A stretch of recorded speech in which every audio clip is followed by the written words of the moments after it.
Farrell, Penn, Reuters.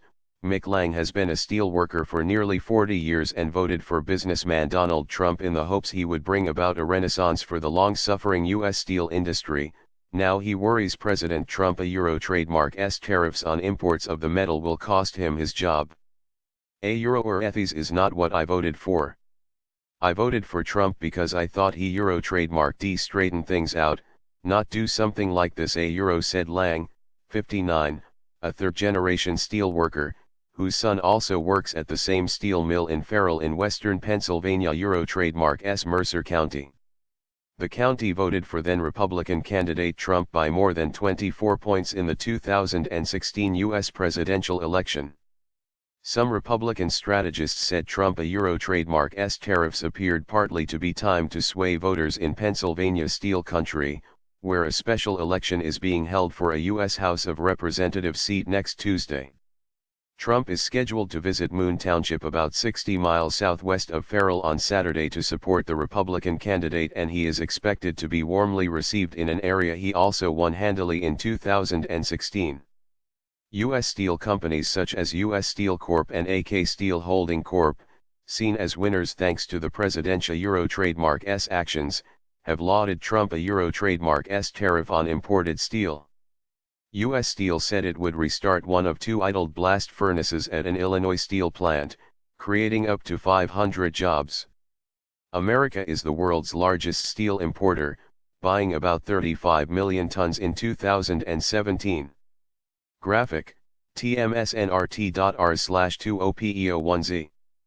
But Lang is one of around 780 workers at the Novolipetsk Steel POW, NLMK, mill, NLMK Euro trademark's U.S. subsidiary, which imports around 2 million tons of steel slabs annually from its Russian parent company.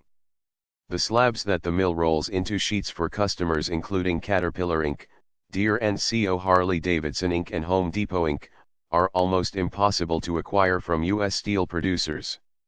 Bob Miller, Chief Executive Officer of NLMK Euro trademark's U.S. unit, said if his company Euro trademark's customers refuse to accept a 25% price hike as a result of the tariffs, nearly 1,200 workers could eventually lose their jobs, and the ones in Farrell would be the first to go when supplies of imported slabs run out.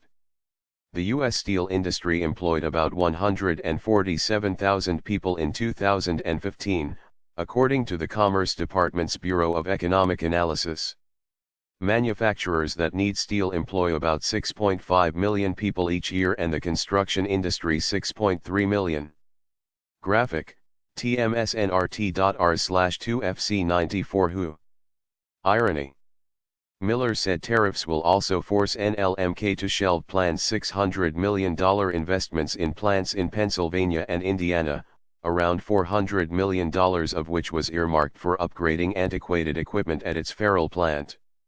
Trump has stood by the tariffs, despite resistance from his fellow Republicans and other countries, which have vowed to respond with levies of their own. On Thursday, Trump pressed ahead with the imposition of 25% tariffs on steel imports and 10% for aluminum. Some steel executives such as Miller say this is the ultimate irony. By acting ostensibly to protect U.S. steel jobs with sweeping tariffs, Trump will also kill off some steel jobs. A Euro or ETH workers here in Farrell are on the front line, A Euro, Miller said. A Euro or ETH's policy is picking winners and losers, and unfortunately, we are the losers. A Euro. The tariffs are good for steel producers that melt and produce their own steel. But for those like NLMK, which is reliant on imported raw materials, they could prove catastrophic. The mill is the largest employer in Farrell and accounts for more than 1/5 of the town a Euro trademark's tax base. Mercer County has a poverty rate that is nearly double the national average.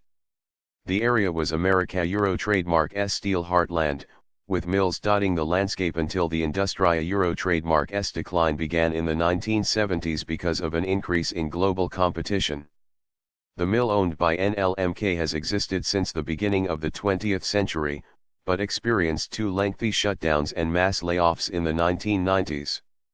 Its blast furnace was sold for scrap, and instead of producing steel, Its current crop of workers heat 25-ton imported steel slabs to a glowing orange temperature of 2,400 degrees Fahrenheit, 1,316 Celsius, before rolling them down in some cases to as thick as a few sheets of paper. Amid blasts of steam, intense heat, dirt, and noise, the Milla Euro trademark S600 union-represented workers earn up to $27 per hour, a solid middle-class wage. Terry Day, local president for the United Steelworkers Union, said the 1990s shutdowns convulsed the community and resulted in a spate of suicides and divorces. Or at this time it will be much worse, said Day, 53, who experienced both shutdowns. Back then there were other jobs to go to, but now they're trademark S nothing else here. Or it would be devastating. Steel customers ranging from automakers General Motors CO, which makes its Cruze sedan in Lordstown, Ohio, around 20 miles west of Farrell, and Ford Motor CO to soup maker Campbell Soup CO and brewer Molson Coors Brewing CO are expected to lose, as tariffs will allow domestic steel producers to raise prices. But likely job losses within the steel industry run counter to Trump trademark's professed aims of bringing back manufacturing jobs. There is a substantial number of people in the steel industry that could lose their jobs as a result of tariffs, said metal analyst Charles Bradford of Bradford Research. Farrell can ill afford to lose its NLMK steel jobs. The town trademark's population of under 5,000 is less than a third of what it was in 1920.